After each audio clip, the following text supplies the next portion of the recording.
Ok, 12 de diciembre, 12 de diciembre, 12-12 del 2020. Ahí tienen para los que les gusta hacer chances y esas vainas, 12-12 del 2020, loterías. Es un número como muy parejito. Bueno, yo como tengo como un tema de numerología en mi cabeza, me gustan mucho los números. Eh, Ayer seguramente escucharon el devocional, nosotros veníamos en carretera escuchándolo. Fue muy edificante, agradecemos mucho a Valeria y a Mariluz Paz que siempre han estado muy dispuestas a ser un instrumento del Señor. Lo fueron ayer, muy edificante. Y pues me animó incluso a que hoy nos introduzcamos en la carta de los Filipenses. Pero quiero invitarles a que si están leyendo ahí la diapositiva y si no la tienen, entonces vamos a Nehemías capítulo 8, versículo 10, que es un versículo, pues, es hermoso. Además hay una canción, hoy me acordé mucho de una canción muy antigua que creo que viene de la iglesia pentecostal, que dice: el gozo del Señor mi fortaleza es, el gozo del Señor mi fortaleza es. Y los que se acuerden, ahí sigue otro pedacito que no me acuerdo, pero me acuerdo de niño escuchar a mi mamá cantar esa canción. El gozo del Señor mi fortaleza es. Dice Nehemías 8:10, le dice al pueblo de Israel: vayan y festejen con un banquete. Esta es la versión Nueva Traducción Viviente. Nehemías está más o menos como delante de Esdras, como antes de Salmos. ¿Qué quieres, amor? La cámara no se ve. Bueno, si no se ve la cámara, no se preocupen, vean la diapositiva y escuchen, que la fe es por el oír, no por ver. 8:10, Nehemías 8:10. Claro, es que no sé cómo hacer como estoy hablando por un dispositivo y se ve por otro, no sé cómo coincida la cámara. Bueno, pero eso es irrelevante. Nehemías 8:10 en la versión Nueva Traducción Viviente. Bueno, la voy a leer primero en Reina Valera, que es la que la mayoría tenemos. Dice Nehemías 8:10 de la siguiente manera. Nehemías 8:10. Están leyendo pues la Torá, la ley, y dice el versículo 10: id, eh, comed grosuras, bebed vino dulce, enviad porciones a los que no tienen nada preparado, porque día santo es a nuestro Señor. No os entristezcáis, porque el gozo de Jehová es nuestra fuerza. ¿Sí? El gozo de Jehová es nuestra fuerza. En esta versión que tengo en la diapositiva dice, Nehemías continuó diciendo: vayan y festejen con un banquete de deliciosos alimentos y bebidas dulces y regalen porciones de comida a los que no tienen nada preparado. Este es un día sagrado delante de nuestro Señor. No se desalienten ni se entristezcan, porque el gozo del Señor es su fuerza. ¿Qué pasaba en este momento? Estaban leyendo la ley, el pueblo estaba muy confrontado con la ley, estaba muy conmovido al escuchar la ley. Habían estado casi 70 años cautivos en Babilonia, en un anhelo de restaurar su comunión con el Señor, y había melancolía, había tristeza. Es como lo que se pasa mucho en la época decembrina, ¿no? Yo sé que este año para mucha gente fue muy difícil. Mucha gente vio proyectos que no se dieron, ¿sí? Que empezó enero, febrero. Nosotros mismos, yo hablaba con mi esposa esta semana, el 1 de febrero tuvimos una reunión en Cali y posteriormente lo tuvimos aquí en Manizales el 8 de febrero. Y les hicimos un planteamiento del proceso, de los procesos y los procedimientos que el Señor nos había regalado para encontrar el camino. Y nosotros empezamos como un volador sin palo, ¿no? Felices, contentos, y que los seminarios, empezamos haciendo el seminario de iniciación los sábados a las 4:30 de la tarde y más o menos eran 60 personas. Y la gente, empezamos muy contentos. Cuando purrundum, la pandemia. Empezamos hasta con la siembra de los arbolitos y animados, pues que íbamos a sacar el café y a sembrar los palitos.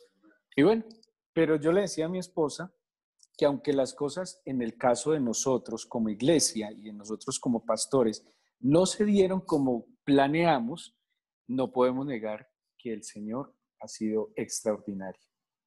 Algunos tuvieron que cerrar negocios. Teníamos una peregrinación para el 7 de abril, eh, una super peregrinación, estábamos muy animados, muy contentos, íbamos a tener allá un matrimonio, pero tampoco se dio, no fue. Entonces cuando va llegando diciembre, finalizando una etapa, un año, pues entran muchas mezclas de melancolía, temor, gratitud, frustración tal vez, de lo que fue, de lo que no se dio. Algunos, como les bajaron el salario, pues no alcanzaron a cumplir todos sus objetivos. Algunos no tuvieron buenos ingresos, pero innegablemente aquel que se apegó al Salmo 91 y al Señor, pues vio la protección, vio la provisión, vio la instrucción del Señor. Y creo que en este año, así lo creo yo, el Señor nos acercó, nos ministró, nos enseñó y aquí estamos. El pueblo de Israel tenía una mezcla de sentimientos pensando en lo duro que había sido la etapa del cautiverio. Ojo la mezcla de los sentimientos. Uno, la tristeza que puede generar la dificultad por la que pasaron, ¿sí? La tristeza que puede generar el haber perdido privilegios, porque perdieron privilegios. La tristeza que puede generar el haber perdido personas queridas, porque ellos también perdieron personas queridas. Y ojo, que en este año se pudieron haber perdido no solo vidas como tal, literalmente, sino amistades, matrimonios, pero creo que los de GPS ningún matrimonio se perdió. Pero digo, en general, hubo muchas cosas que se perdieron. En este año vimos que mucha gente también peló el cobre y eso genera desilusión en el corazón. Por un lado la tristeza, pero por otro lado también el gozo. ¿El gozo en qué? En que Dios nos protegió, Dios nos guardó, Dios nos proveyó, en que no nos faltó. Es más, yo a los que he visto y nos hemos visto post pandemia, casi todos hemos aumentado de cachetes. Y el incremento de cachetes quiere decir que provisión hubo. Con toda seguridad que hubo provisión y eso que hubo ayunos y todo, pero creo que Dios ha sido bueno. Eso es lo que Nehemías está diciendo acá. En medio de todo lo que hemos vivido, vamos a festejar.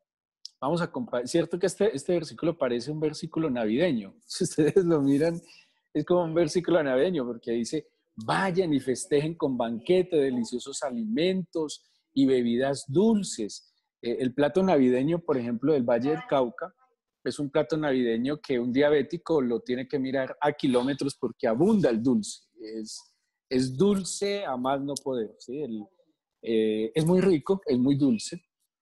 A algunos les gusta más el plato navideño paisa, que es como saladito, más hipercalórico. Pero dice alimentos, deliciosos alimentos, bebidas dulces y regalen porciones de comida a los que no tienen nada preparado. Entonces, en Manizales, por ejemplo, doña Zenet nos hizo llegar una natilla a través de Doris esta semana y empiezan que el buñuelito de Puente Palo nos llevaron, doña Patricia Calderón ya nos llevó un panetón navideño, solo que como no dio un brinco, entonces que no me acuerdo, muy sabroso, empezamos a compartir porciones a los que no tienen preparado, pero por si acaso también a los que tienen preparado, ¿no? Eso es bueno hacerlo. Este es un día sagrado delante de nuestro Señor, no se desalienten ni entristezcan. ¿Qué están haciendo ellos ahí? Leyendo la Biblia, consagrándose de nuevo al Señor, y dice, el gozo del Señor es su fuerza. Y hoy quiero hablarles, a la luz de la epístola de Filipenses, Mariluz Paz nos decía que es conocida como la epístola del gozo, o la epístola de la alegría. Tiene varias circunstancias. Uno, fue escrita desde la cárcel. Y dos, pues ustedes saben que yo soy de daticos y numeritos. proporcionalmente en el Nuevo Testamento, la carta de los Filipenses es la carta que más veces utiliza la palabra gozo, que tiene que ver con gracia también. Ahorita les voy a mostrar aquí con mis significados de palabras. Lo que pasa es que tiene mucho sentido. Y proporcionalmente, por ejemplo, la palabra gozo y alegría aparece 133 veces en el Nuevo Testamento, de las cuales 14 están solo en Filipenses, para darles una idea. No hay otro libro en proporción, ¿sí? Porque por ejemplo hay libros de 24 capítulos, de 16 capítulos, que solo tienen la palabra gozo 1 o 2 veces, pero este que solo tiene 5 capítulos, 4 capítulos, perdón, la carta de los Filipenses tiene y hace mención al gozo 14 veces. Ahora, escrita desde la cárcel, escrita desde una situación completamente adversa, escrita desde una condición contraria. Todo lo que implica estar en la cárcel, soledad, aislamiento, necesidad, incomodidad, frío, calor, dependiendo la época del año, hablando bueno, ya sea de Roma o de donde esté Pablo, pero es una carta que nos va a sorprender en 9 puntos que concluyo del estudio de la carta. Gozo, shairo o shairó y shará. Esas son las palabras que se traducen del griego para definir el gozo. Quiero leerles qué quiere decir estas palabras. Es una disposición favorable inclinada hacia. Tiene la misma raíz de la palabra gracia, que es charis o charis, de donde viene carisma.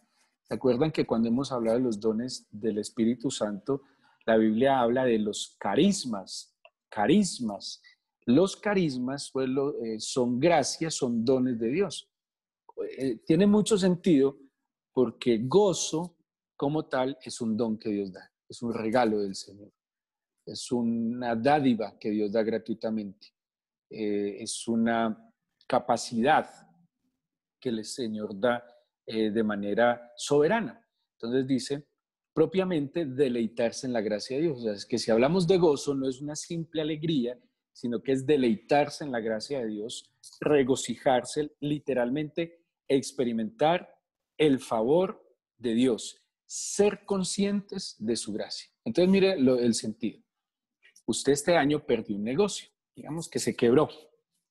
Pero el gozo se traduce en que a pesar de que usted se quebró, reconoce y experimenta la gracia del Señor a pesar de esa dificultad, ¿sí? Que se enfermó y que tuvo un año que no pudo producir lo mismo, pero a pesar de eso vio que Dios le dio techo, alimento, que nada le faltó. Entonces usted puede reconocer ese don divino en medio de la dificultad, y eso que es gozo. ¿Sí? El gozo también se traduce como alegría. Y cuando hablamos de la alegría, con el patrocinio de mi suegra y Café Feliz, gracias suegra, Dios la bendiga,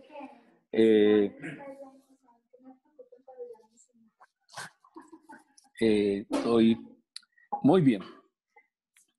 Entonces, y la otra palabra, shara, dice extender favor, inclinarse hacia, estar dispuesto favorablemente, propiamente, la conciencia de la gracia de Dios. Entonces, cuando hablamos de gozo, gozo es un don gratuito que Dios nos da, está aquí adentro y tiene que ver con ser conscientes que en medio de cualquier situación Dios nos ha favorecido.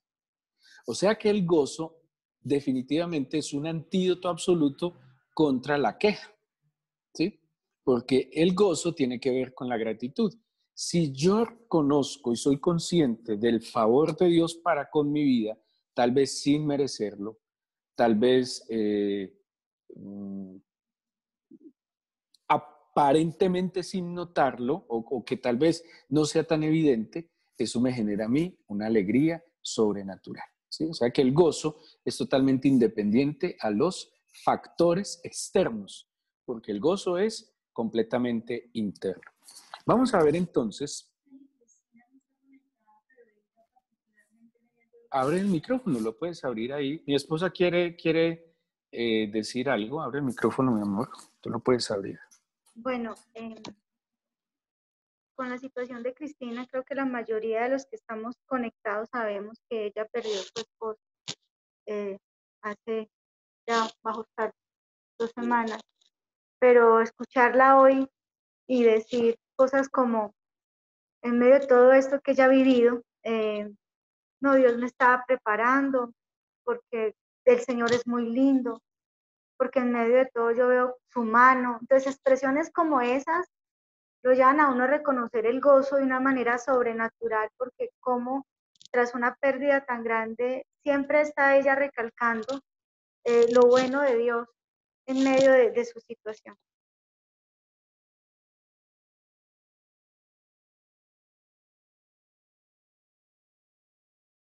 Muchas gracias, mamita. Sí, obviamente el Señor nos ha permitido ver eh, esto muy tangible en Cristina y en su familia, porque yo también les digo que también ha sido algo sobrenatural de Dios en la familia en general, aún en su mamá, en sus hermanas, ha sido un acto sobrenatural de Dios, total, total.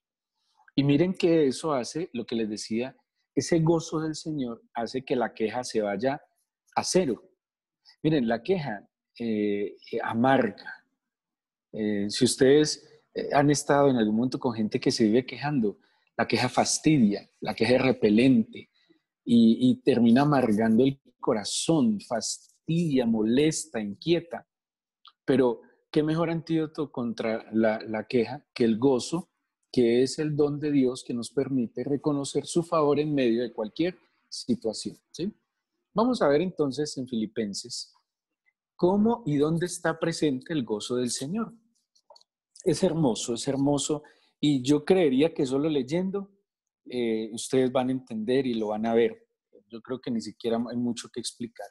El gozo del Señor está presente yo saqué exactamente 1, 2, 3, 4, 5, 6, 7, 8, 9, 10 puntos, número perfecto, 10 puntos donde vemos el gozo del Señor presente en.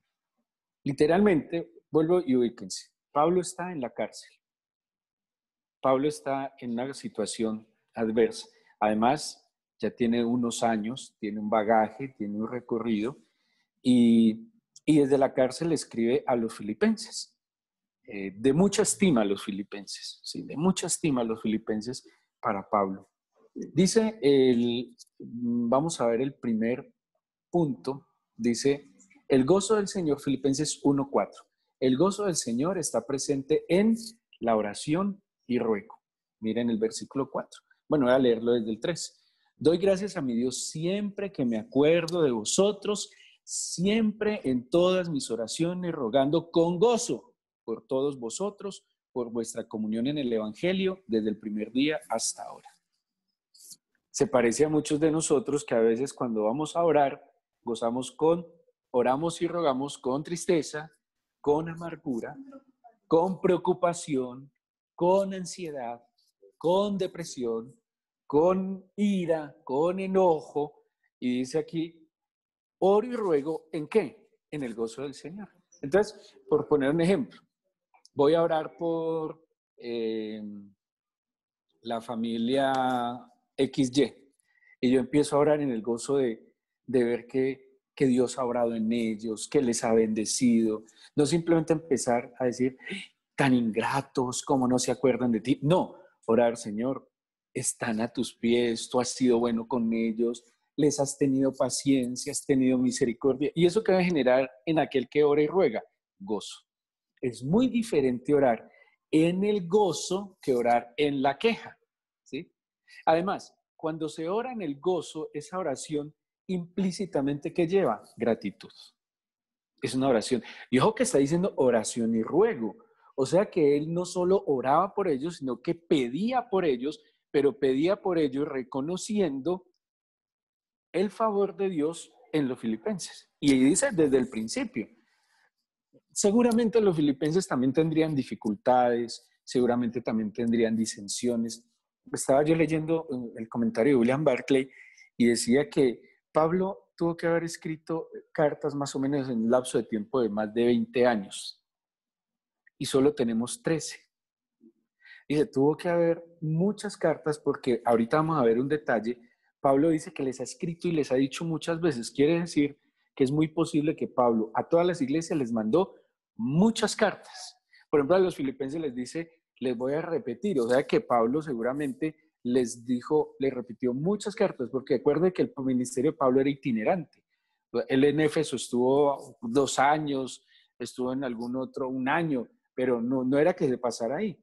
Yo creo que Pablo, y en las cárceles, como Efesios, que fue escrita desde la cárcel, me imagino que tuvo mucho tiempo de escribir varias y muchas cartas, ¿sí? Entonces, en la oración y ruego, gozo, mire, trate de ponerle más gozo o pídale al Señor, además de la medida de fe, son buenas cosas que pedirle a Dios, medida de fe y que nos dé gozo, gozo, porque el gozo del Señor, ¿qué es? Nuestra fortaleza.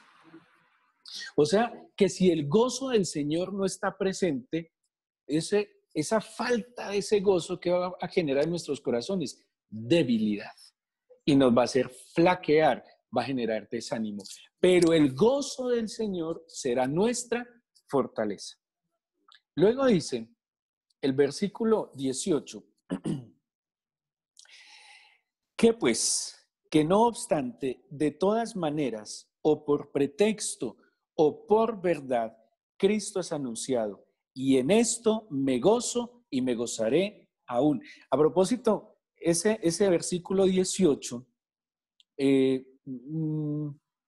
espérame que yo lo tengo escrito. Bueno, dejémoslo así, no lo escribí acá. ¿En qué se goza en qué está presente el gozo del Señor? Dice, en que Cristo sea anunciado. ¿Sí? Sí, me hago entender. ¿Dónde está presente el gozo? O sea, cuando el Señor es anunciado, cuando yo oro y ruego, en el Espíritu, el gozo del Señor se ha de hacer presente. Cuando yo anuncio al Señor, en eso debe haber gozo. Y hacerlo con gozo. O sea, el anuncio del Señor no puede ser por obligación, no puede ser simplemente cualquier motivación equivocada o en contra del gozo, porque si yo experimento salvación, la salvación que trae a mi alma y a mi corazón, que lo menciona David, ¿qué trae la salvación a mi corazón? El gozo de la salvación. Cuando vimos los bautizos, la verdad que los bautizos de hace 15 días fueron muy impactantes, porque las 23 personas que se bautizaron, fueron 23 personas que se bautizaron. Había una característica general en todos y era un gozo. Había lágrimas en algunos, había conmoción en algunos, pero es que la verdad es que esa sensación de uno reconocer que ha pecado y que el Señor me perdona y que estoy decidido a caminar rectamente y que solo Él sea mi Señor. Mire, uno de los pecados más grandes es la idolatría, ¿sí? Y por eso los primeros 2 mandamientos tienen que ver con que solo hay un Dios y solo a un Dios yo le voy a rendir culto y solo a un Dios yo me le humillo. La idolatría es cuando yo tengo otros dioses, el jefe, la esposa, el marido, los hijos, los padres, a los cuales yo le rindo culto. Ese es un mandamiento con el cual el Señor es muy celoso. ¿Qué trae gozo? Cuando yo he arrepentido, sé que he pecado y decido volver mi corazón al Señor y que Él sea mi Dios. Mi Dios ya no va a ser la música, un amigo, un sueño, un anhelo. No, el Señor es mi Dios. No hay otro Dios fuera de Dios. Eso es una mención del Corán, lo dicen así. El misericordioso, el grandioso, el único Dios. Eso genera gozo. Y hay algo que nosotros veíamos en los que se estaban bautizando, era un gozo. Había un resplandor. Aunque no se les pudiera ver esta parte de acá por el tapabocas, pues sus expresiones, pero su mirada, la expresión de los ojos era de gozo, de todos. Y como yo les decía, teníamos desde niñas, jovencitas de 12 años, universitarias, profesionales, solteros, casados, adultos mayores, adultos contemporáneos. Había como de todos un poquito y en todos había una verdad, el gozo del Señor. ¿Cuándo? Cuando hay conversión, cuando ha llegado la salvación. No dará mucho gozo el saber que en el momento en que el Señor nos llame a su gloria, ¿para dónde nos vamos? A su gloria. Y no con la duda de ¿para dónde nos iremos? No, que tengamos la certeza, y ahorita vamos a ver además en dónde más está el gozo, de ser salvos. Y si yo soy salvo y tengo gozo, ¿saben en qué hay mucho gozo? En llevarle a otros la salvación. Yo le decía al otro día de la partida de nuestro hermano y compañero, yo muy conmovido, yo le decía al Señor que lo que más le agradecía era haberle permitido a mi familia ser un instrumento de salvación. A veces hay cosas que uno no sé, no entiende en su momento, pero lo que hace Dios por la salvación de una persona, de una familia. Y a veces nosotros escatimamos mucho para la salvación de alguien. Por ejemplo, si diéramos un mejor testimonio, facilitaríamos más la salvación de las personas. Si fuéramos más gozosos en el Señor, facilitaríamos más la salvación de las personas. Y yo le decía al Señor, yo he perdido 2 discípulos queridos, ¿no? Que hace unos 3 años que fue un discípulo muy querido, que lo consideraba mi amigo, una pérdida que me dolió mucho. Y yo le daba gracias a Dios porque yo creo que en ambos Dios les dio la oportunidad de ser salvos, y para mí es de mucho gozo que Dios considere que mi vida y la vida de mi familia puede ser útil para que alguien se salve. Eso es extraordinario. Yo le decía al Señor, cuando lleguemos a su gloria, mi familia y yo, vamos a tener yo creo que nos va a esperar alguien allá también, como, qué bueno, gracias por haber sido instrumento para traerme aquí. El gozo de la salvación, que Cristo se ha anunciado. Y que Cristo se ha anunciado no es simplemente que el Señor le solucione el problema a la gente, no, arrepiéntanse. Yo le mandé hoy a mi esposa, préstame, mi amor, el comentario que te mandé, porfa. No, desde mi celular, mamita, porque me da miedo que me salga acá. Yo le mandé a mi esposa un comentario de John Wesley, que fue un gran evangelista del siglo XVIII. Y John Wesley, mi esposa, ¿dónde está? Dice así, en el 756 John Wesley recibió una carta de un padre que tenía un hijo pródigo, o sea, un hijo rebelde. Cuando el avivamiento se extendió por Inglaterra, aquel hijo estaba en la cárcel de York.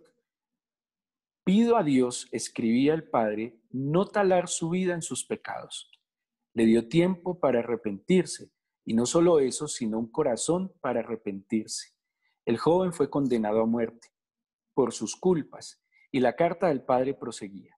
Su paz fue en aumento diariamente, hasta que el sábado, el día de su ejecución, salió de la habitación de los condenados a muerte, vestido con el sudario, y subió al carro. Conforme iba, la alegría y la compostura de su rostro sorprendían a todos los espectadores. El joven había hallado un gozo que ni siquiera el patíbulo le podía quitar. ¿El gozo de qué? De la salvación. El gozo del arrepentimiento, el gozo de saber que Dios le había perdonado sus pecados, que volvía a tener una relación con Dios y a estar en paz con Dios. Ese es el gozo más grande. Y si usted lo tiene, quien tiene ese gozo, ¿qué hace? Lo anuncia. Y ese es el gozo, que Cristo sea anunciado. 1:21-26, que es espectacular. Empieza diciendo Pablo, Filipenses 1:21-26. Porque para mí el vivir es Cristo y el morir es ganancia. Mas si el vivir en la carne resulta para mí en beneficio de la obra, no sé entonces qué escoger. Porque de ambas cosas estoy puesto en estrecho, teniendo deseo de partir y estar con Cristo, lo cual es muchísimo mejor. Pero quedar en la carne es más necesario por causa de vosotros. Y confiado en esto, sé que quedaré, que aún permaneceré con todos vosotros para vuestro provecho y gozo de la fe, para que abunde vuestra gloria de mí en Cristo Jesús por mi presencia otra vez entre vosotros. ¿Sabe qué está diciendo aquí Pablo? Mire, para mí el vivir es Cristo y el morir es ganancia. Él dice, de verdad, es más, ciertamente morir para mí es muchísimo mejor. Porque morir para mí, decía Pablo, como yo ya soy salvo, me arrepentí, el Señor me perdonó, amo al Señor, vivo en comunión con Él, vivo en santidad para Él, como yo vivo conectado con el Señor, para mí lo mejor es partir. Pero si Dios quiere que viva, entonces esa vida debe ser una vida en Cristo. Y ahí está el gozo. O sea, vivir en Cristo, el solo hecho de que todo lo sujeto a que mi vida se centre en Jesús, que mi vida ni siquiera se centre en mis sueños. No nos demostró este 2020 que sueños en nuestra propia capacidad ni siquiera se cumplieron. Es que este 2020 nos demostró que tenemos que bajar el moño, que tenemos que ser humildes. Y es más, este 2020 a muchos les demostró que pasaron cosas que no deberían pasar en pandemias, como conseguir trabajos. Cuando muchos lo perdieron, yo sé de muchos que me están escuchando que consiguieron trabajos, vender casas, vender negocios en medio de las pandemias, en medio de una situación adversa para el mundo. Muchos hasta crecieron, de buena manera crecieron, les fue mejor, estudiaron, se prepararon. Yo creo que se dieron incluso mejores planes al entregarse el corazón a Dios que los que yo podría esperar. Pero nos demostró que todo está en las manos soberanas del Señor. Por eso, vivir en Cristo es depositar en Él mi confianza, mi esperanza. Yo tengo anhelos, pero yo prefiero poner todo en el Señor y que Él diga que se va cumpliendo. Dios sabe, Dios conoce. Quisiera dirigirme en cada día de mi vida conforme a vivir en Cristo. ¿Y eso qué va a generar? Su gozo. Yo le decía mucho a mi esposa, en estos días de mucha reflexión, ¿qué tal si nosotros no hubiéramos podido entender y atender la voz del Señor, por ejemplo, de hace 3 años, habernos, ¿cómo se dice, mi amor? Movido, porque nos movimos. Nosotros hace 3 años nos tiramos una aventura, nos movimos, no nos quedamos donde estábamos. Y fue un momento muy difícil y fueron por lo menos los primeros 2 meses muy difíciles, hasta inciertos. Pero ¿qué sería nosotros hoy si no hubiéramos dado ese paso de fe de entregarnos al Señor y haber estado dispuestos una vez más a dejarlo todo? Porque hace 20 años, cuando yo empecé a servirle al Señor, hace 22 años, que lo dejé todo, aunque aquí entre nos no tenía mucho.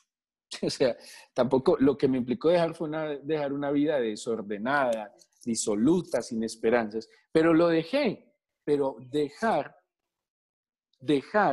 claro, dejar la casa, la familia, nuestra ciudad, la zona de confort, pero dejar implicó ganar. Eso es vivir en Cristo. Eso es vivir en Cristo. Ahorita lo vamos a ver que Pablo lo dice literalmente. 4, vivir en unidad.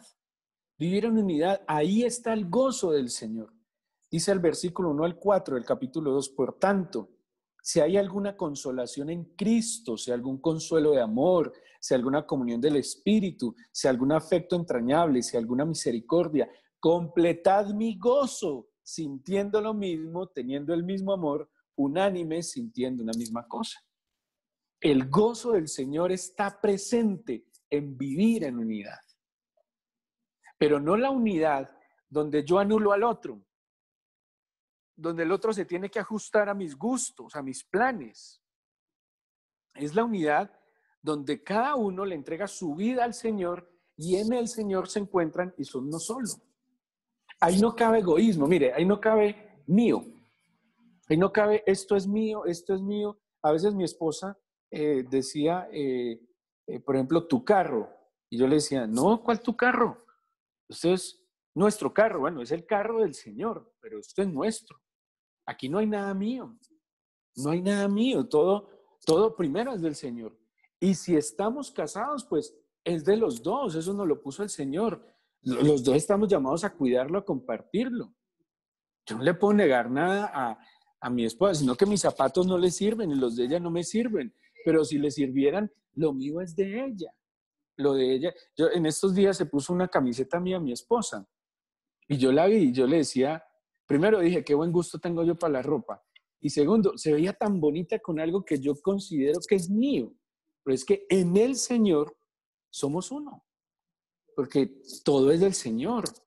Y si todo es del Señor y Él me dio a mí unas habilidades, unos talentos y otros a ella, es para que vivamos en unidad, los complementemos y glorifiquemos juntos al Señor. Mire, la palabra mi, mío, es una palabra que no cabe en un hombre o una mujer que vive en Cristo, porque el que vive en Cristo sabe que todo es de Él, por Él y para Él, de Él, por Él y para Él. Entonces no dice mi. Yo le decía a alguien hace poquito, no, yo tengo una tranquilidad que como nada es mío, todo es del Señor, por eso quien quiera o pretenda que me quita algo, me está quitando a mí. No, se lo está quitando al que es dueño de todo, al Señor, porque todo es de Él. Vivir en unidad implica que yo cedo ese egoísmo no ni siquiera al otro, sino ¿a quién? Al Señor. Le transfiero todo lo que yo creo que es mío al Señor. Y así de esa manera yo puedo vivir en unidad porque estoy despojado, ¿sí? Ahora, no implica que derroche. No implica que todos quieran hacer lo que quieran con lo que el Señor puso en mis manos. No, porque el Señor te mandará juicio a la buena administración. Pero yo no puedo ser amarrado pensando, no, se me gasta cuando hay gente que lo necesita. Qué tristeza, por ejemplo, la comida que se daña en la casa. Hay gente que guarda la comida, que yo me la como y se daña y no la compartió. Eso no es vivir en la unidad. Y hay algo que yo tengo que reconocer de nosotros como iglesia, y es que aquí hay una gran sensibilidad por la necesidad del otro. Lo veo en la oración, uno, en el compromiso, en la intercesión. Lo veo en el interés genuino de ver la necesidad del otro, de suplir las necesidades materiales, financieras, pero yo también he visto la generosidad en el servicio. Ayer alguien llamó a alguien a pedirle un favor y me decía, me asombra, es de verdad como un papá que corre a atender a su hijo. Me asombra porque seguramente esta persona está muy ocupada, pero ante este favor que le pedí, corrió diligentemente. Eso es unidad. Que si yo tengo algo que le puede servir al otro, yo se lo doy y lo hago y quiero hacerlo feliz y punto. El gozo del Señor está presente en ocuparse en la salvación. Capítulo 2, versículo 12 al 18. Vale, cuidado, que es que el tema de la salvación es un tema muy serio y hay que guardar y hay que cuidar ese don que Dios me dio. Dice el versículo 12, por tanto, amados míos, como siempre habéis obedecido, no como en mi presencia solamente, sino mucho más ahora en mi ausencia, ocupaos en vuestra salvación con temor y temblor. Mire lo que dice Pablo. Hay que ocuparse de la salvación. Si usted se arrepintió de sus pecados, recibió el perdón del Señor y fue salvo, ocúpese de su salvación en temor y temblor. O sea, no abuse de la gracia del Señor. No crea que, ay, no, la gracia del Señor. Entonces un pecadito, una canita al aire, uno al año no hace daño. No, no es justo. Por eso el bautismo no solo es un bautismo de arrepentimiento, es un bautismo de manifestar la justicia de Dios en mi corazón. Yo no puedo pisotear la sangre del Señor. Yo no puedo jugar con la gracia divina. Tengo que cuidar y ocuparme de la salvación, dice, en temor y temblor. Versículo 13, porque Dios es el que en vosotros produce así el querer como el hacer por su buena voluntad. Mire, aquí hay unas herramientas para orar, Señor. Coloca entonces por tu buena voluntad en mí el querer y el hacer. Hay gente que dice, ay, es que a mí no me nace. Pídale a Dios el querer y el hacer. El Señor sí puede motivar su corazón, el corazón de sus hijos, de su esposo, de su esposa, a hacer su voluntad. Versículo 14. Haced todo sin murmuraciones y contiendas, para que seáis irreprensibles. 1 Tesalonicenses 5:23 habla de ser guardados irreprensiblemente. Eso es cuidar, eso es ocuparse de la salvación. Dice, para que seáis irreprensibles y sencillos, hijos de Dios sin mancha, en medio de una generación maligna y perversa, en medio de la cual resplandecéis como luminares del mundo. Ocuparse de la salvación en temor y temblor es una vida irreprensible. Es procurar una vida sin mancha. Es procurar una vida que sea luz en medio de las tinieblas. Eso es buen testimonio. Y el buen testimonio se alcanza a través de la fe. Versículo 16. Asidos, o sea, agarrados de la palabra de vida, para que en el día de Cristo yo pueda gloriarme de que no he corrido en vano, ni en vano he trabajado.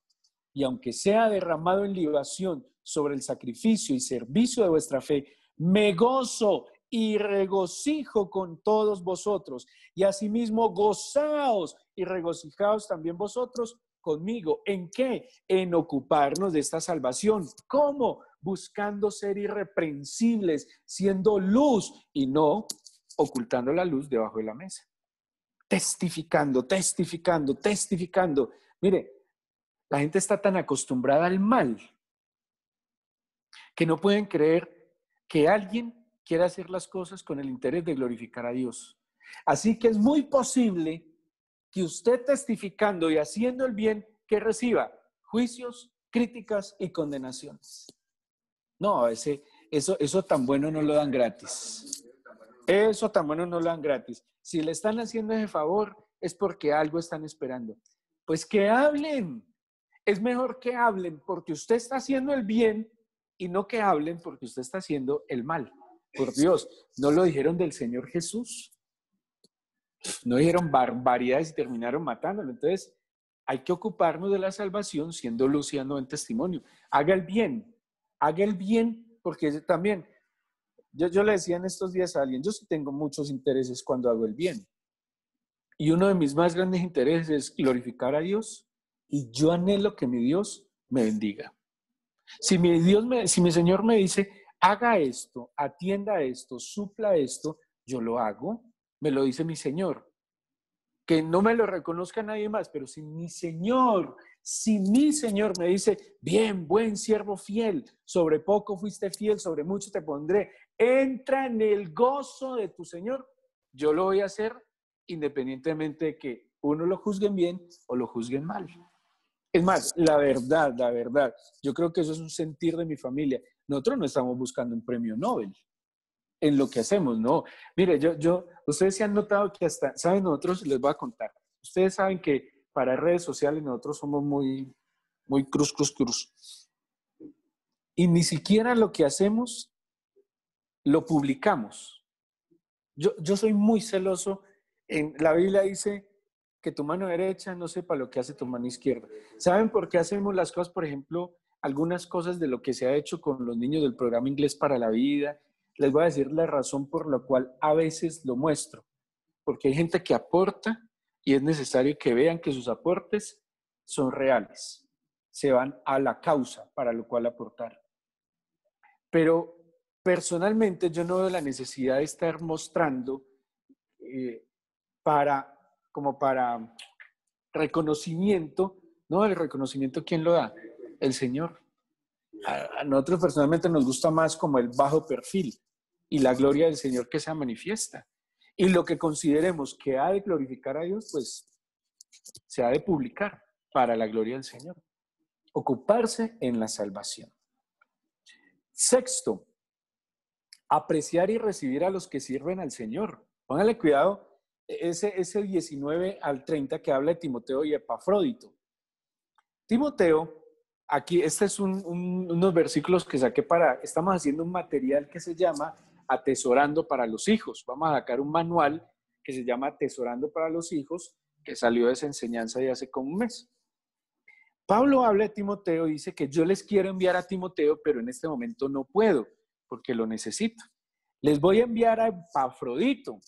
Que Epafrodito fue el mensajero que enviaron los filipenses para llevarle una ayuda a Pablo. Los filipenses, viendo la situación de Pablo, le mandaron una ayuda a Pablo y la mandaron con Epafrodito. Dice versículo 25, mas tuve por necesario enviaros a Epafrodito, mi hermano, y colaborador y compañero de milicia, vuestro mensajero y ministrador de mis necesidades. ¿Sí ven? Que Epafrodito fue el mensajero de los filipenses y quien trajo la donación de los filipenses de ayuda a Pablo. Y Pablo, o sea que Pablo, ¿con quién manda la carta? Por casualidad, ¿con quién creen que mandó la carta? Por lo menos esta carta fue mandada con Epafrodito. Ese nombre sí no se lo coloquen a ningún hijo, ¿no? Ese sí está, Epafrodito, no, está, pero era un buen tipo de Epafrodito. Mire lo que dice Pablo acá. Mire, porque él tenía, entonces, ¿por qué la mandó? ¿Por qué mandó con Epafrodito? Porque él tenía gran deseo de veros a todos vosotros y gravemente se angustió porque había oído que había enfermado. O sea, Epafrodito algo así le dijo, Pablo, manda la carta conmigo. Es que yo quiero ver a los filipenses. Pero, ¿cómo les parece que Epafrodito se enfermó? Se enfermó de tal manera que casi se muere. Mire lo que dice el versículo 27. Pues en verdad estuvo enfermo, a punto de morir, pero Dios tuvo misericordia de él, y no solamente de él, sino también de mí, para que ya no tuviese tristeza. Y qué conmovedor, tristeza sobre tristeza. O sea que Pablo estaba, ¿cómo? Triste. Y está hablando en Filipenses ¿de qué? Del gozo. Gracias, mi amor, por contestarme siempre. O sea, él está reconociendo que está en una situación que le genera tristeza. Pero en medio de la situación que le genera tristeza, ¿qué experimenta? El gozo. Estoy afligido por ABCD. Tengo tristeza, no lo puedo negar por ABCD. Pero ¿saben qué? En mí está el gozo del Señor en la oración. Está el gozo del Señor en que Cristo es anunciado. Está el gozo del Señor en vivir en Cristo. Está el gozo del Señor en que vivamos en unidad. Está el gozo del Señor en ocuparme de la salvación. Está el gozo en el Señor en apreciar y recibir a los siervos de Dios. Porque mire lo que pasa con Epafrodito. Él entonces se había enfermado y Epafrodito se angustió porque quería ir a los filipenses y no podía. Y Pablo dijo, menos mal, no se murió porque hubiera sido muy triste para mí. Es muy lindo, como él dice, el Señor no permitió que a mi tristeza se añadiera tristeza, sino que por el contrario, la sanidad de Epafrodito que pudo haber generado, pues gozo, ¿sí? Alegría. Versículo 26, 28. Así que le envío con mayor solicitud para que al verle os gocéis y yo esté con menos tristeza.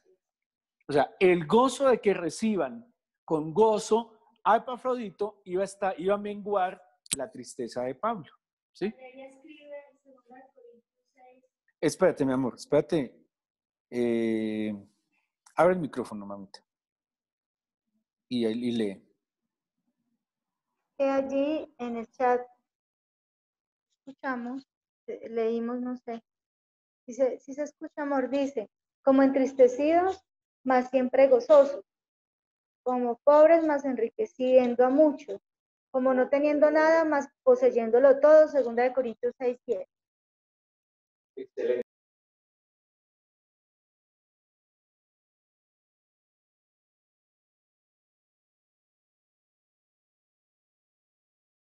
Segundo de Corintios 6:10. Excelente. Aquí ya lo tengo. Como entristecidos, mas siempre gozosos, como pobres, mas enriqueciendo a muchos, como no teniendo nada, más poseyéndolo todo. Eso es alguien que vive en el Señor. Y ahí está el gozo. Sigamos con este sexto punto. Versículo 28, ¿no? Así que le envío con mayor solicitud para que al verle de nuevo os gocéis y yo esté con menos tristeza. O como les dice en el 29, recibidle pues en el Señor con todo gozo y tened en estima a los que son como Él. ¿Sí? O sea, ¿a quiénes? A los que sirven al Señor. ¿Dónde hay gozo? Aprecien y reciban a los que sirven al Señor.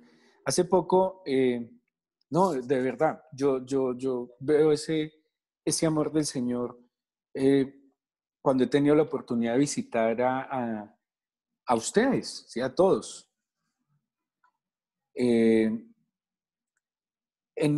Yo veo ese gozo, esa alegría al recibirnos. Y ustedes deben sentir ese gozo, esa alegría, no solo al recibirnos a nosotros, sino ¿a quiénes? A todos los que como Epafrodito o Pablo, o Timoteo o Felipe y Claudia le sirven al Señor.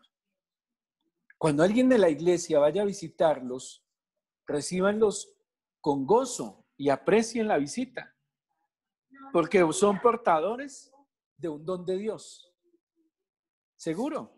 Dice mi esposa, no huyan, no se escondan. Son portadores de un don de Dios. O sea, quien llegó aquí fue Pablo. El Pablo, el pastor Pablo. No, Epafrodito. Pero dice, recíbanlos con gozo a él y a todos los que le sirven al Señor. Con alegría. Deles un buen café feliz para que se sienta más feliz. Atiéndalo, recíbalo. Yo personalmente, sí, hay personas que le sirven a él, recíbalos con amor. Mi esposa, por ejemplo, a los que tocan los domingos en la mañana, por ejemplo, les prepara jugo y ella hoy no les va a recibir su mensaje, pero ella les dice, les comparto un jugo. Eso es un acto de amor. Bueno, en este año no han podido hacerlo, no, pero hasta donde se pudo hacer, mi esposa los domingos les tenía jugo como hasta marzo, ¿cierto? Preparaba juguito en la mañana y le daba a los que tocaban, no, yo no digo qué denominación, pero los que tocan los domingos en la mañana, súper disciplinado. Y mi esposa, se los digo, yo más pecador, yo cuando timbraba y veía que eran los del maletincito negro, yo decía, ay, y mi esposa tan bella, iba, les abría y les daba el juguito. Tan bello. Ahí está el gozo. ¿A don Alfonso también lo recibe con gozo? Bueno, don Alfonso, que Dios le multiplique, porque son servidores de Dios. Servidores de Dios. Porque esté seguro que los del maletincito negro no están hablándole bobada, le están hablando en el nombre del Señor. Y están sembrando esperanza. Que no sean de nuestra misma corriente teológica, pero son servidores del Señor, sin duda alguna. Y dice, recíbalos con gozo, porque eso, ahí está el gozo del Señor. Y yo lo he visto, de verdad, en todos los años que yo le serví al Señor. Una vez, no sé si te acuerdas, mi amor, cuando éramos solo compañeros de obra, que fuimos a visitar una casa. Tú tenías un ministerio en una zona marginada aquí en Manizales, en La Playita ya no existe en Manizales. Era un barrio que quedaba a orillas de un río, que ni siquiera era un río, eso era una alcantarilla, pero era súper contaminado. Y yo me acuerdo que con mi esposa, sí, pero súper contaminada, y con mi esposa fuimos a hacer unas visitas cuando eso éramos compañeros de misión. Fuimos a hacer una visita a alguien allá, no me acuerdo quién, no voy a decir los nombres, creo que sé quién es, y el señor, la casita era en piso de barro, o sea, en piso de tierra, mejor dicho. Y imagínense que la persona más adinerada, que tenía mejores recursos de esa obra misionera, era un señor que tenía un puestico de dulces, que era José Guapacha, que era el de más recursos. Imagínense las otras personas en qué condiciones estaban. Es que vivían, trabajaban con reciclaje, bueno, una situación. Entonces yo me acuerdo de un señor que fuimos a visitar y él le dio una alegría, pero ustedes no se imaginan el que hubiéramos llegado a visitarlo. Y entramos y él no sabía como esa alegría, y lo único que tenía nos lo ofreció, que fue un chocolatico. Y un plátano verde también, pero yo me acordaba del plátano verde. La verdad, yo en ese momento me dio como temor, porque las condiciones de salubridad no eran las mejores, era una situación muy precaria. Y yo me acordé de Marcos, que dice, comeréis cosa mortífera y no os hará daño. Y dije, bueno, Señor, en el nombre de Jesús, hagámosle. Igual había tanto amor y tanta alegría en ese Señor de darnos lo que tenía. O sea, no le estoy diciendo que tuviera nada, ni lo que tenía. Plátano verde, yo no me acordaba del plátano. Plátano verde, yo no me acuerdo si era patacón frito. Sí, pero el gozo de ese Señor, literalmente lo estaba dando todo lo que tenía, pero para él era de mucha alegría recibir dos servidores del Señor. ahí hay gozo. Capítulo 3, versículo 1 al 14. Proseguir hacia adelante. Solo lo voy a leer y yo sé que ustedes van a entender muy bien lo que dice aquí Pablo. Capítulo 3, versículo 1 al 14. Por lo demás, algo así. En conclusión, hermanos, gozaos en el Señor. A mí no me es molesto el describiros las mismas cosas y para vosotros es seguro. Mire, este versículo de entrada nos muestra que mínimo hubo otra carta de Filipenses. Porque ¿qué les está diciendo? A mí no me es molesto el escribiros las mismas cosas. O sea, esto ya se los había escrito, ¿sí? Y para vosotros es seguro. O sea, repetir las instrucciones del Señor no puede ser molesto para el maestro, pero es seguro para el discípulo. Y es lo que les está diciendo ahí. Ojo, gozaos en el Señor, es lo que él les dice. Aquí en el gozaos en el Señor les voy a decir cuántas veces ya llevamos en la palabra gozo. 1, 2, 3, 4, 5, 6, 7, 8, 9, 10, 11, 12. Esta es la 13ª vez. Es 3:1. Vamos en el 3:1 del 1 al 14. 3:1 al 14. Versículo 2. Guardaos de los perros, guardaos de los malos obreros, guardaos de los mutiladores del cuerpo. Se refiere a la secta de los judíos. ¿Sí? Pablo hace referencia en el versículo 2 a los judíos que buscaban que los cristianos se circuncidaran, por eso habla los mutiladores, y en una expresión muy fuerte les dice perros, que perro no es como nuestras mascotas lindas hoy. Perro en aquella época era un animal carroñero, era despreciable el perro. Espiritualmente, cuando la Biblia se refiere a perros, no es una buena referencia. Y Pablo les dice, porque los judíos en su soberbia consideraban que los gentiles eran perros. ¿Se acuerdan del encuentro que tuvo Jesús con la mujer, creo que sirofenicia, con la sirofenicia que dice, mi Señor, y si los perrillos también comen de lo que cae de la mesa? Y el Señor les sorprendió la fe. O sea, para los judíos los gentiles eran perros. Y Pablo le está diciendo aquí a los judíos, perros, malos obreros, mutiladores. Dice, de esos cuídense. Cuídense de los malos, pero malos obreros, ¿en qué sentido? Malos servidores del Señor. Cuídense de los servidores de los que sirven al Señor, entre comillas, pero ¿qué pretenden? Mutilar el cuerpo, cercenar el cuerpo, dividir las familias, separar las familias, ¿sí? Porque el Señor en sí procura es la salvación y la restauración.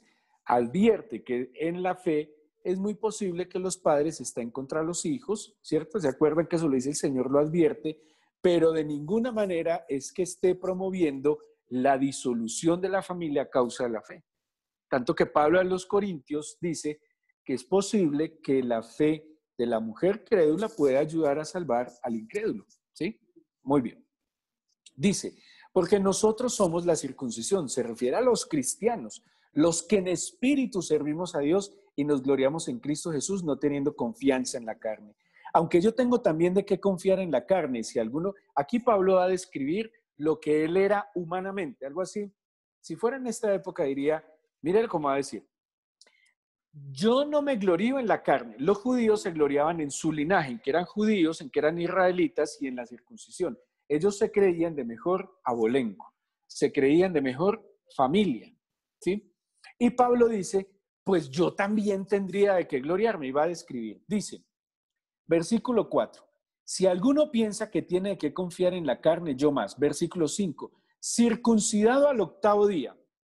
Los judíos se circuncidaban al 8º día, los musulmanes o los descendientes de Ismael a los 13 años, que luego fueron musulmanes, y los convertidos al judaísmo a cualquier edad.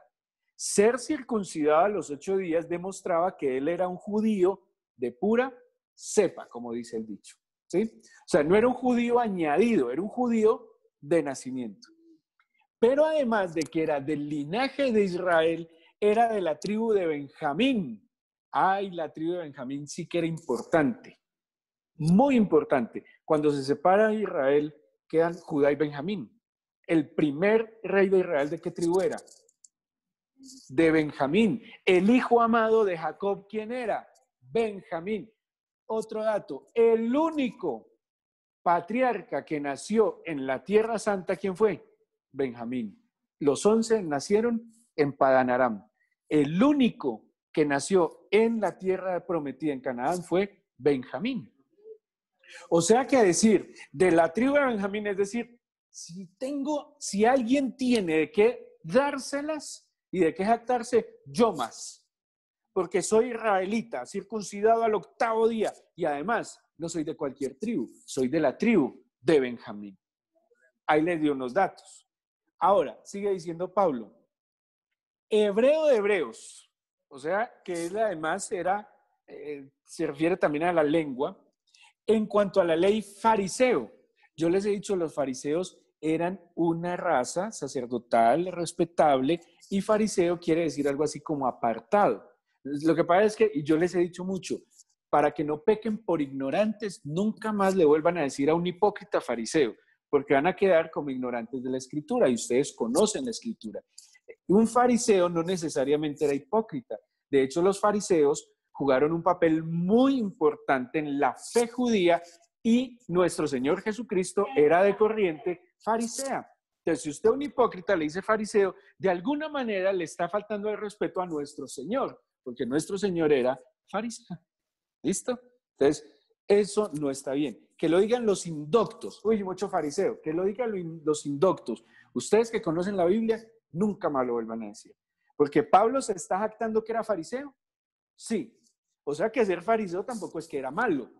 Era una raza sacerdotal o una casta sacerdotal que proviene de los hasmoneos de la historia del Hanukkah que vimos en estos días, que era una casta santa. Ellos procuraban la santidad. Que en la época de Jesús había un grupo de fariseos que se enaltecieron, pero no quiere decir que fuera malo. Versículo 6. En cuanto a celo, perseguidor de la iglesia,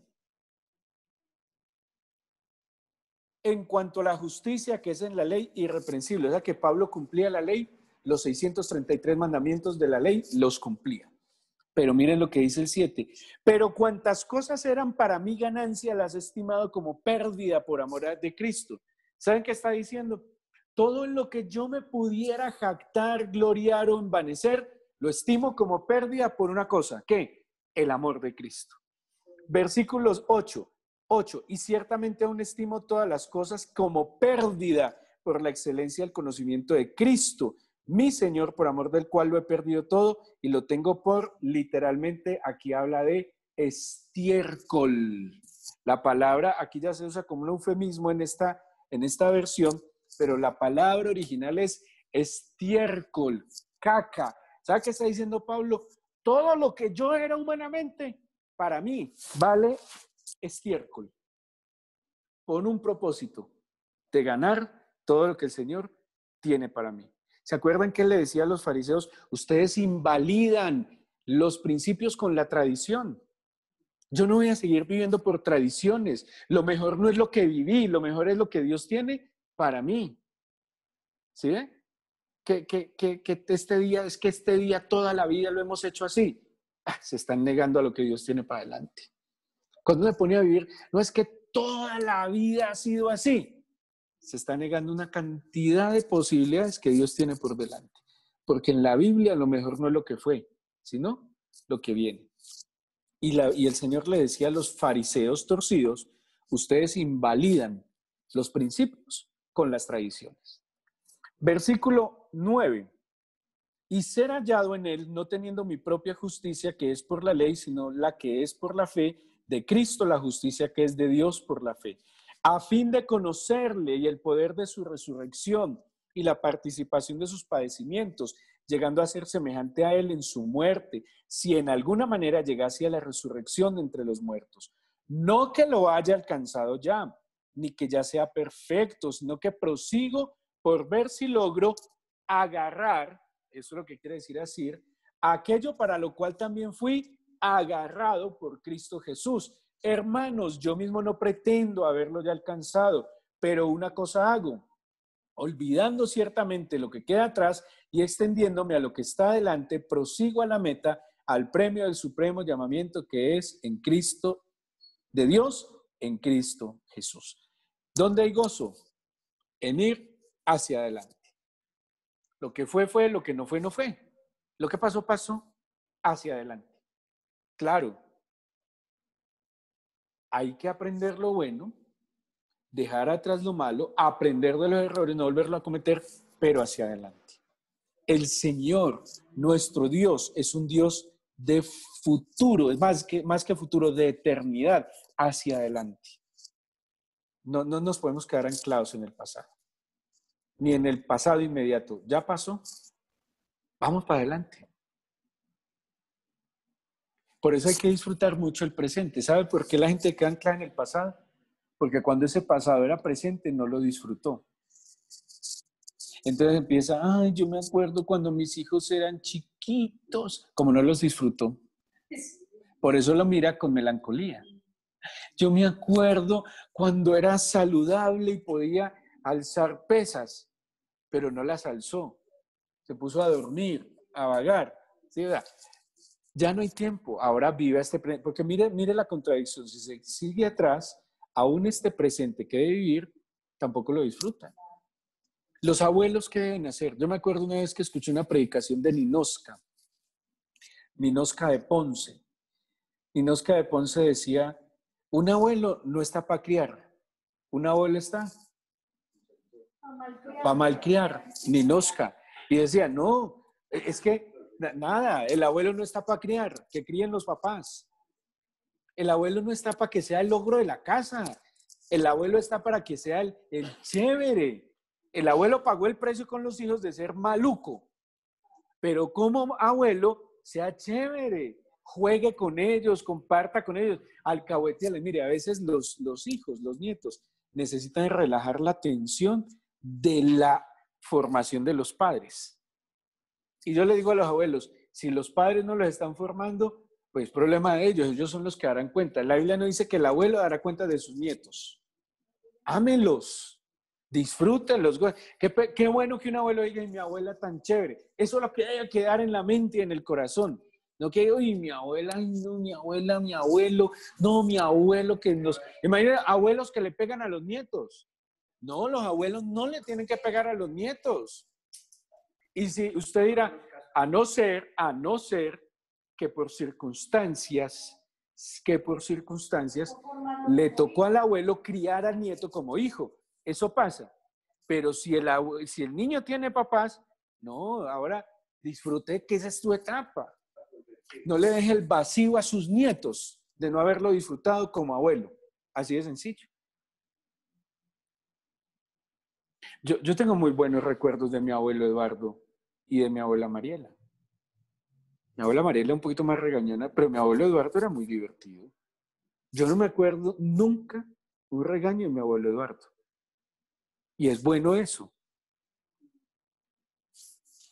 Muy bien. Proseguir hacia adelante. Ahí está el gozo del Señor. ¿O qué da más alegría? ¿Mirar atrás o hacia adelante? Hacia adelante. Mire, por ejemplo, no se quede pensando en las vacaciones que no pudo vivir en el 2020. Piensa en las que puede hacer en el 2021. Y ahí hay más gozo en lo que usted puede pensar hacia adelante o en lo que no hizo en el 2020. No, hacia adelante. Yo quería hacer dieta en el 2020 y estar más juicioso, pero nada, tocó ya para el 2021. Ya, pues en el 2020 la quietud de la cuarentena que tocó, coma, disfrute, nada, vamos para adelante. 8. Capítulo 4 al 3 dice, así que hermanos míos, amados y deseados, gozo y corona mía, estad así firmes en el Señor, amados. Ruego a Evodía y a Síntique que sean de un mismo sentir en el Señor. Asimismo te ruego también a ti, compañero fiel, que ayudes a estas que combatieron juntamente conmigo en el Evangelio, con Clemente también y los demás colaboradores míos, cuyos nombres están en el libro de la vida. El gozo del discipulado. ¿Sabe cómo le dice Pablo a los discípulos? Gozo y corona mía. ¿no? Mire, muchachos, de verdad, cuando lleguen al cielo, el Señor le va a decir, ¿quiénes fueron los primeros discípulos que usted tuvo que haber tenido? Los de la casa. Yo le propuse a mi hijo Simón, qué pena, Simón está escuchando, lo voy a decir, yo le dije, ve Simón, sé mi discípulo, en serio. Sea mi discípulo, de verdad, en serio, venga, sea mi discípulo. Qué bueno que yo me gane la corona del discipulado de mi hijo, qué dicha. Como Claudia Lorena, que se ha ganado una discípula que es, si ustedes conocen a Claudia Lorena y escuchan a su discípula Valeria Rivas, esa es una corona que Claudia Lorena se ganó. ¿Sí o no? Y yo creo que Claudia, cuando ve a Valeria servirle al Señor, le debe generar gozo y debe saber que es corona de ella. Un discípulo, ¿sí? Hay que discipular y para discipular no necesita conocer mucho. Ame a Dios, viva en santidad y procure la llenura del Espíritu Santo. Eso hace un discípulo, porque el discípulo se hace es con el ejemplo, no con las palabras. Es el ejemplo. ¿Cómo hizo Jesús a los discípulos? Viviendo con él. ¿Sí? Muy bien. 9. El gozo en medio de la dificultad.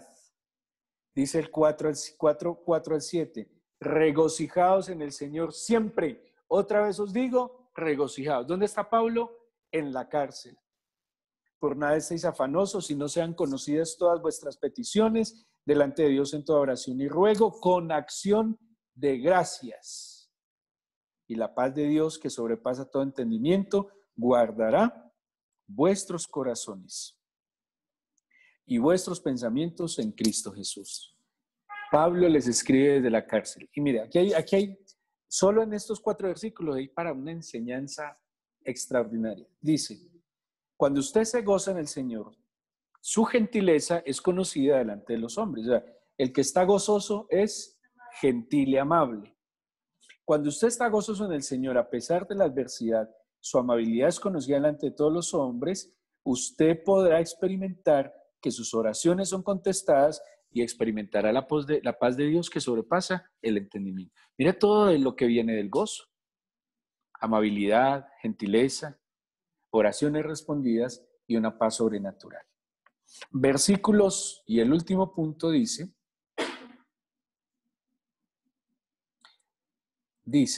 la provisión y el cuidado de Cristo. O sea, el gozo del Señor está ¿en qué? En la provisión y el cuidado del Señor. Mire lo que dice desde el versículo 10. En gran manera me gocé en el Señor de que ya al fin habéis revivido vuestro cuidado en mí, de lo cual también estabais solícitos, pero faltaba la oportunidad. ¿Sabe qué Pablo está diciendo? Yo me gozo en que Dios los usó para proveerme. Mire lo que le está diciendo. ¿Se acuerdan que Aristófanes, ¿cómo se llamaba? Epafrodito llevó un donativo de los filipenses a Pablo. Él les está diciendo eso acá. En gran manera me gocé en el Señor. A mí y yo sé que ustedes han experimentado cuando alguien ha tenido un detalle y ha suplido una necesidad, que ustedes experimentan el gozo del Señor.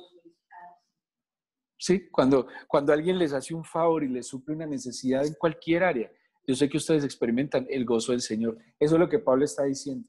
Es que el gozo del Señor está en su provisión, a través del medio que Él se sirva. Que Él se sirva. Es como cuando a mí me han llegado detalles de gente desconocida. Por ejemplo, yo me gozo en el Señor cuando me dicen, por ejemplo, que yo soy cliente de alguien y ese proveedor reconoce que soy un buen cliente y me manda un detalle. A mí eso me da mucho gozo en el Señor. Así sea una anchetica, así sea un vasito con dulcecitos. A mí eso me da mucho gozo en el Señor. Versículo 11. No lo digo porque tenga escasez, pues he aprendido a contentarme cualquiera que sea mi situación. Sé vivir humildemente y sé tener abundancia. Con todo y por todo estoy enseñado, así para estar saciado como para tener hambre, así para tener abundancia como para padecer necesidad. Todo lo puedo en Cristo que me fortalece. Ojo que ese versículo a veces lo utilizamos muy mal. Ese versículo tiene que ver en que Pablo aprendió a vivir, tenga escasez o abundancia, ¿sí? O sea, cuando usted le da por hacer cosas necias y locas, ¿cómo? Subirse a una torre alta, amarrarse una cuerda a la cintura y tirarse, para mí eso es un atentado contra la vida. Para mí. Hay unos que son muy valientes y osados. Para mí eso es un atentado contra la vida. Entonces, cuando vaya a hacer eso, que se sube a una torre, se amarra una cuerda en la cintura, que eso es bungee jumping o como le llamen, no se ponga a decir, todo lo puedo en Cristo que me fortalece, y se tira, porque el versículo no tiene nada que ver con eso. Para eso usted no necesita la fortaleza de Cristo. La necesitó antes de tomar la decisión de hacer ese acto tan temerario, que uno debe ser un poco más prudente en ciertas cosas. Pablo dice que él aprendió, que él sabe que todo lo puede en Cristo le fortalece, porque ni la abundancia lo desbarataba, ni la escasez lo volvía añicos. Si había poco o si había mucho, en todo estoy acostumbrado porque todo lo puedo en Cristo que me fortalece. Pregunto, ¿y por qué lo fortalece Cristo? Por el gozo. Porque él experimentaba gozo. Cuando había mucho, sabía que eso venía del Señor, que eso no era, oh, qué gran hombre, qué gran trabajador, todo lo que tengo por mi esfuerzo. No, él sabía, el gozo del Señor me permite estar bien porque eso me lo dio Él en abundancia. Pero cuando no había, el gozo del Señor estaba en la escasez porque aún lo poco, también Dios me lo proveyó. Mire, cuando no hay gozo del Señor, cuando la gente tiene banquetes, se fastidia. Entonces empieza a decir, uy, estoy fastidiado de comer tanta carne. Que eso es pecado. Uf, estoy fastidiado de tantas hamburguesas. Ay, que Dios nos perdone. Porque hay gente que nunca en la vida ha probado una hamburguesa. ¿Fastidiado de qué? Todo lo puede en Cristo me fortalece. Sigue diciendo Pablo, versículo 14, sin embargo, bien hicisteis en participar conmigo en mi tribulación. Y sabéis también vosotros, oh filipenses, que al principio de la predicación del evangelio, cuando partí de Macedonia, ninguna iglesia participó conmigo en razón de dar y recibir, sino vosotros solos. O sea que los filipenses además, ¿qué hicieron? Aportaron para la obra. Pues aún en Tesalónica me enviasteis una y otra vez para mis necesidades. No es que busque dádivas, sino que busco fruto que abunde en vuestra cuenta. Pero todo lo he recibido y tengo abundancia. Estoy lleno. ¿Dónde está Pablo? En la cárcel. O sea que lo que le mandaron sería ropita, comidita, algo así como para la cárcel. Dice, estoy lleno, habiendo recibido de Epafrodito lo que enviasteis, olor fragante, sacrificio acepto, agradable a Dios. Espectacular. O sea, Pablo dice, lo que ustedes hicieron, por eso me goza, porque fue también un medio para que Dios los bendiga. Mire lo que les dice, la bendición que les da el 19. Mi Dios, pues, sigue que nosotros sacamos versículos fuera de contexto. O este es otro que se saca así. Mi Dios, pues, suplirá todo lo que os falta conforme a sus riquezas en gloria en Cristo Jesús. ¿Por qué? Porque ellos fueron instrumento de Dios para bendecir al necesitado. Cuando yo soy instrumento de Dios para bendecir al necesitado, escuche, mi Dios pues suplirá todo lo que nos falte conforme a sus riquezas en gloria. No a cualquiera, no al que diga este versículo, sino al que ¿qué? Al que se vuelve instrumento de Dios para llevar el gozo de suplir la necesidad al otro. Así que, amigos y familia de GPS, todos ustedes que han contribuido con sus diezmos, ofrendas, con el trabajo, con su servicio, con lo que están haciendo por los niños de los chorros, con lo que han hecho con las familias de los chorros, con lo que han hecho con las familias de GPS. Hoy tome esto para usted. En esta Navidad y siempre, mi Dios pues suplirá todo lo que os falta conforme a sus riquezas en gloria en Cristo Jesús. Porque ustedes se han convertido en instrumento de Dios para traer el gozo del Señor a muchas personas. Espectacular, ¿no? Ahí termina Pablo diciendo al final, al Dios y Padre nuestro, sea gloria por los siglos de los siglos. Amén. Así que en el Señor vamos a procurar el gozo, vamos a amarle profundamente. Vamos a orar, creo que me pasé unos minuticos y vamos a entregarle este día al Señor en oración.